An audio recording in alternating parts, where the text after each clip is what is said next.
السلام علیکم دوستو، میرا نام ہے فضل امین افریدی اور آپ دیکھ رہے ہیں فضل امین ٹی وی۔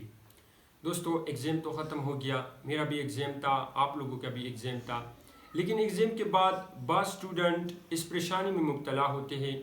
کہ میں رول نمبر بھول گیا ہوں یا ورژن لگانا بھول گیا ہوں، تو اب میرے پیپر کے ساتھ کیا ہوگا؟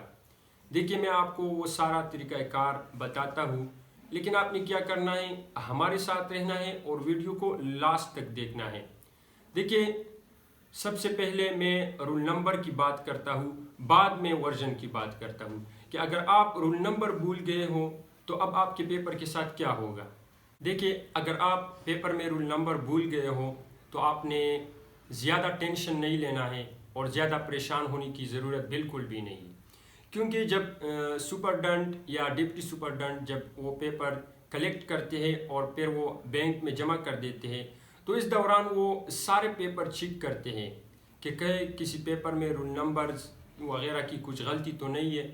جب وہاں پر اگر ان کو آپ کا پیپر جب ان کو مل جائے کہ آپ کے پیپر پر رول نمبر نہیں ہے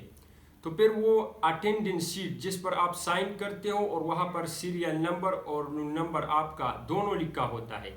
اس شیٹ کی مدد سے پھر وہ اس پیپر میں آپ کی وہ رول نمبر لکھ دیتے ہیں، تو یہاں پر آپ کی وہ جو غلطی ہے وہ کلیئر ہوتی ہے۔ لیکن اس دوران وہ سپرڈنٹ اور ڈپٹی سپرڈنٹ وغیرہ جتنی بھی ہوتے ہیں وہ بہت زیادہ پریشانی کا سامنا کرتے ہیں، کیونکہ ان کو اس دوران بہت زیادہ تکلیف ہوتی ہے، اس دوران ان کی وقت بہت زیادہ ضائع ہو جاتی ہے۔ تو سب سے پہلے تو میں آپ کو یہ بتاتا ہوں کہ رول نمبر کا خاص خیال رکھنا اور اس سے بھولنا مت، لیکن اگر آپ رول نمبر بھول گئے تو زیادہ پریشانی کی ضرورت نہیں ہے، کیونکہ پھر وہ اس مسئلے کو کلیئر کر دیتے ہیں۔ فرض کریں کہ وہاں پر بھی یعنی ڈپٹی سپرڈنٹ اور سپرڈنٹ سے بھی اگر وہاں پر یہ غلطی ہو جائے کہ وہ بھی اس کو نہ دیکھے، کیونکہ وہ بھی انسان ہے، تو پھر جب یہ پیپر بورڈ میں چلا جاتا ہے اور اس پر آپ کا رول نمبر نہیں ہوتا تو پھر وہ چیکنگ کے دوران وہ ٹیچرز اس رول نمبر کو کہیں سے بھی ڈھونڈتے ہیں لیکن اس پیپر پر لکھ دیتے ہیں، تو آپ کو زیادہ پریشانی کی ضرورت نہیں ہے، کیونکہ سب سے پہلے تو بینک میں جب وہ پیپر جمع کرتے ہیں تو اس دوران اس رول نمبر کو اس مسئلے کو کلیئر کر دیتے ہیں وہ، اور اگر وہاں پر بھی یہ مسئلہ باقی رہ جائے تو پھر وہ بورڈ میں کلیئر کر دیتے ہیں، تو یہاں پر آپ کو کسی پریشانی کی ضرورت نہیں ہے۔ اب دوسری بات ورژن کی ہے، یا آپ تو ورژن بھول گئے ہو یا آپ نے ورژن غلط جگہ پر لگائی ہے، تو اب کیا ہوگا؟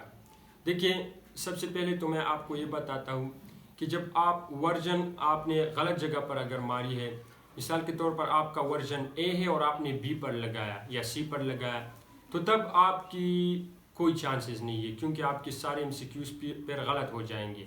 لیکن دوسرا سچویشن کیا ہے؟ دوسری سچویشن یہ ہے کہ اگر آپ نے ورژن بالکل لگائی نہیں ہے، بس بھول گئے ہیں آپ، تو یہاں پر آپ کو پریشانی کی ضرورت نہیں ہے، کیونکہ پھر وہ تو سپرڈنٹ یا ڈپٹی سپرڈنٹ وغیرہ وہ پھر دیکھتے ہیں اور اس مسئلے کو بھی کلیئر کرتے ہیں، لیکن اگر وہ بھی نہ دیکھیں اور یہ جو MCQs کی شیٹ ہے یہ ویسے بھی کمپیوٹر میں چیک ہوتے ہیں، تو یہاں پر جب یہ پیپر کمپیوٹر میں چلا جاتا ہے تو وہاں پر جو ہے نا کمپیوٹر جتنے بھی کریکٹ MCQs آپ نے لگائے ہیں تو اس کو اٹھا دیتے ہیں اور آپ کے جتنے مارکس ہیں وہ آپ کو دے دیتے ہیں، تو یہاں پر آپ کو پریشانی کی بالکل بھی ضرورت نہیں ہے۔ اگر آپ ورژن کو بھول گئے ہوں تو پھر کمپیوٹر آپ کے جتنے بھی کریکٹ MCQs ہیں اس کو اٹھا لیتے ہیں اور آپ کو اس کے مطابق نمبر دیتے ہیں۔ تو یہ دو سچویشن ہیں جو بہت سے اسٹوڈنٹ یہ غلطی کرتے ہیں۔ سب سے پہلے تو میں آپ کو یہ بتاتا ہوں کہ اس غلطی کو بالکل نہ کرو، کیونکہ وہاں پر جتنی بھی ٹیچرز ہیں وہ بھی پریشانی کا سامنا کرتے ہیں جب آپ سے اس طرح کا کوئی غلطی ہو جاتی ہے۔ تو آج کا یہ ویڈیو آپ لوگوں کے لیے تھا، انشاءاللہ اس ویڈیو سے آپ کو بہت کچھ نیا جاننے کو ملا ہوگا۔ انشاءاللہ آئندہ میں ملوں گا آپ سے ایک نئی انٹرسٹنگ ویڈیو کے ساتھ، تب تک اپنا بہت سا خیال رکھے گا۔ تھینکس فار واچنگ، اجازت چاہتا ہوں، اللہ حافظ۔